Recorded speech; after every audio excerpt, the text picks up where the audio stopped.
Vamos lá, me diz aí como você tá, para você que não me conhece, sou a pastora Milena e seja muito bem-vindo ao meu canal, roda a vinheta produção.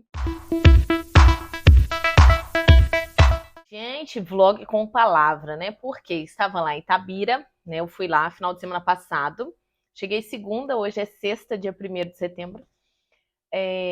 Fui lá e o Senhor, né, trouxe ali a mim uma palavra muito poderosa, assim, eu fiquei muito impactada com o que o Senhor me falou e partilhei isso para a igreja, foi um momento maravilhoso, né? Vocês viram aí os mimos, né, que eu voltei de Itabira, inclusive minha garrafa está aqui, ó.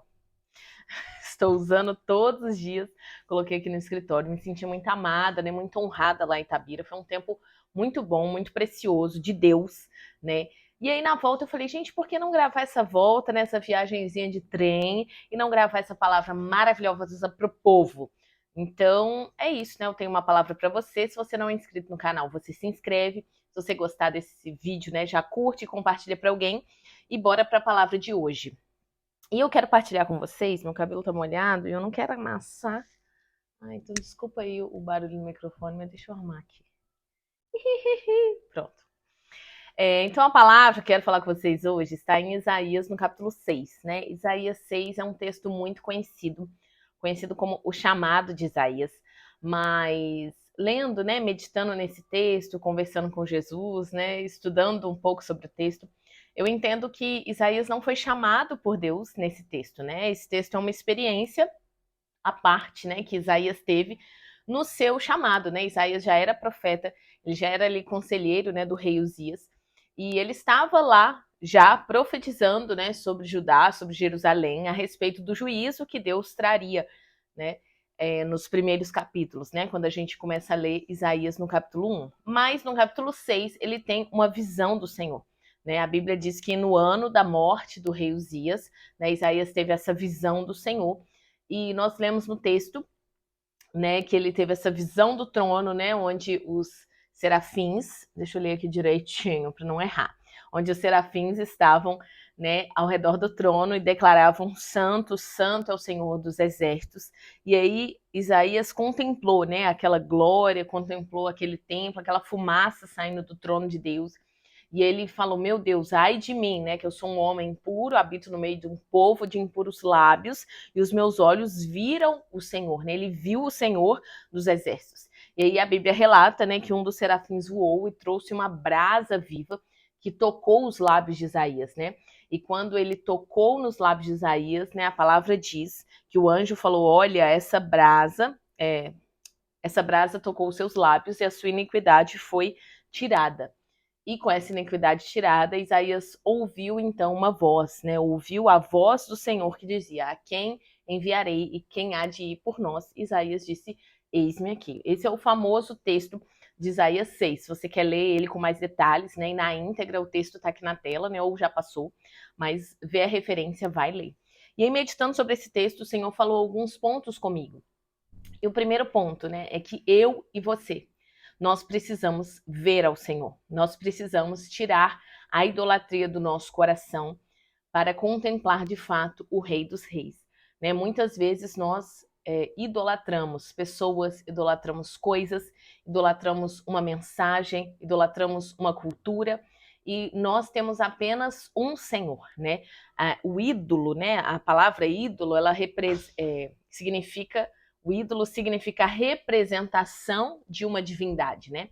Mas o nosso Deus não precisa de nenhuma representação, né? Porque ele é a própria divindade, ele é o eu sou, né? Nós adoramos a ele.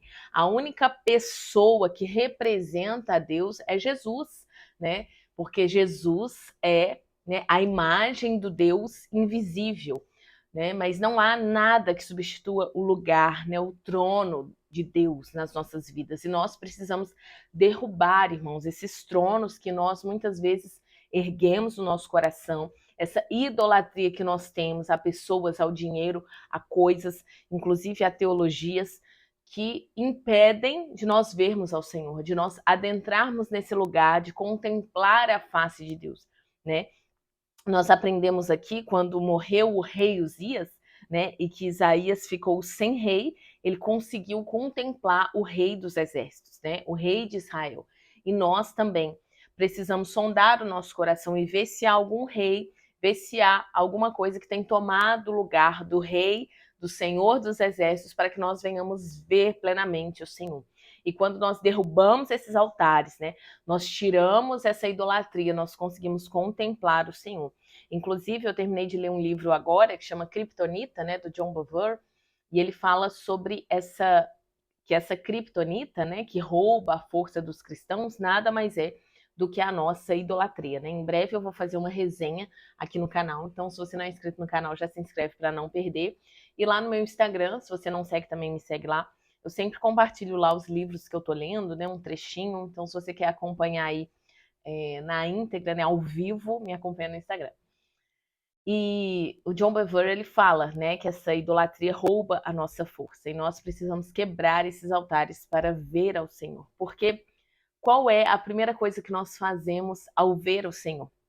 Né, o texto, Isaías, quando ele viu o Senhor, ele reconheceu quem ele era. Então, quando eu e você, nós vemos ao Senhor, nós reconhecemos quem somos. Nós reconhecemos a nossa pequenez, as nossas dificuldades, aquilo que precisamos amadurecer, né, seja pela nossa personalidade, pelo nosso temperamento, e reconhecemos também os nossos pecados. E nesse lugar onde nós vemos ao Senhor, contemplamos quem Ele é, nós vamos para esse ambiente de reconhecer as nossas fraquezas, esse ambiente de confissão, esse ambiente de arrependimento. E nós precisamos constantemente ir para esse lugar, amados, porque muitas vezes, né, não é pecado aquilo que nós estamos fazendo, mas ele se torna pecado quando ele é prioridade e se torna melhor e maior do que o nosso amor ao Senhor. É quando, por exemplo, eu falo que às vezes a gente transforma a bênção numa maldição, né? Não é pecado você ter um carro, por exemplo, né? Você querer um carro, ter um carro, não é pecado nenhum. Mas às vezes você deixa de ir aos lugares para não sujar seu carro, às vezes você deixa de dar carona aos irmãos por causa do carro, às vezes você nem vai na igreja quando está chovendo para não sujar o carro. Então o seu amor ao carro, né, está superior ao seu amor pelo Senhor e pela sua vontade. Então existem coisas que não são pecado, mas acaba se tornando pecado quando nós colocamos isso num lugar, né, que não é dele. E constantemente nós precisamos sondar o nosso coração. E quanto mais nós contemplamos ao Senhor, mais nós enxergamos quem somos e vamos para esse lugar de confissão, esse lugar de arrependimento. E quando nós estamos nesse lugar, o Senhor nos dá o perdão.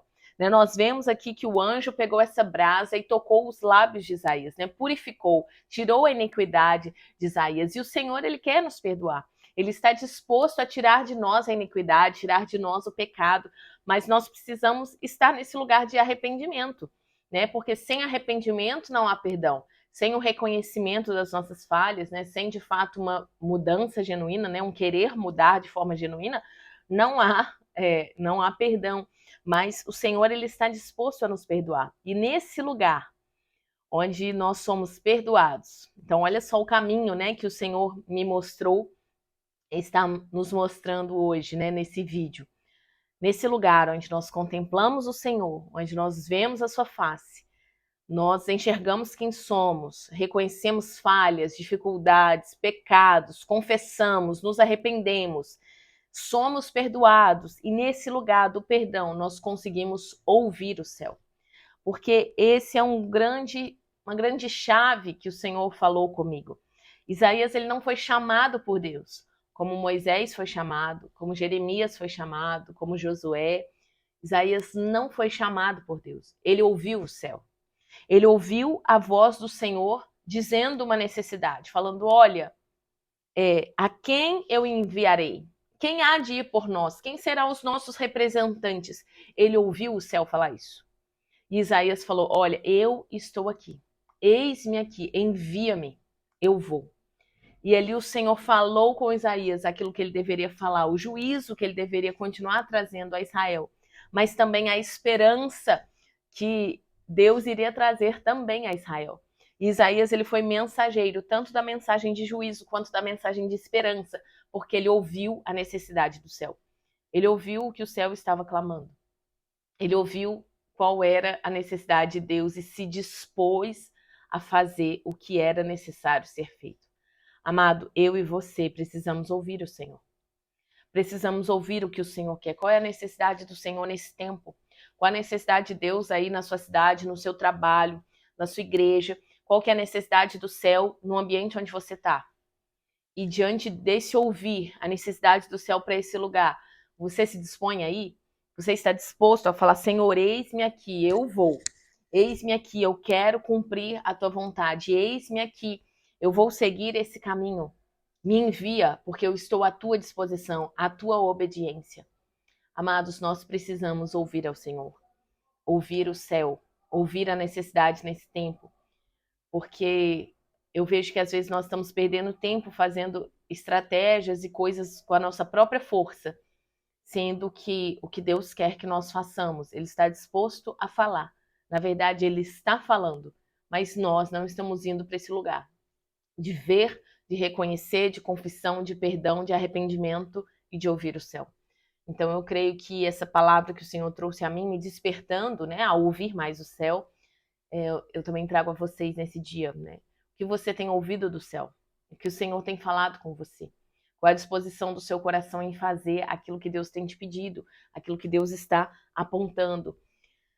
E eu creio que essa mensagem é muito poderosa, irmãos, porque quando nós ouvirmos o céu e formos, nós seremos profetas, né? Nós seremos mestres, pastores, apóstolos, evangelistas, que vão e cumprem a sua vocação, não fazendo as coisas pelo próprio braço, mas fazendo pelo braço forte do Senhor, sendo guiado pela voz do Senhor, né?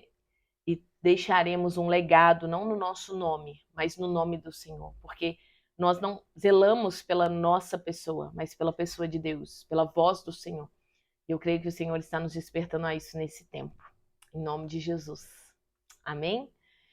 Se essa palavra, né, falou com você, comenta aqui, curte, compartilha com alguém, né, envia aí nos seus grupos, para a gente estar junto, crescendo e aprendendo a ouvir o céu, em nome de Jesus. Amém? Espero que você tenha gostado desse vídeo, seja abençoado em nome de Jesus e até mais.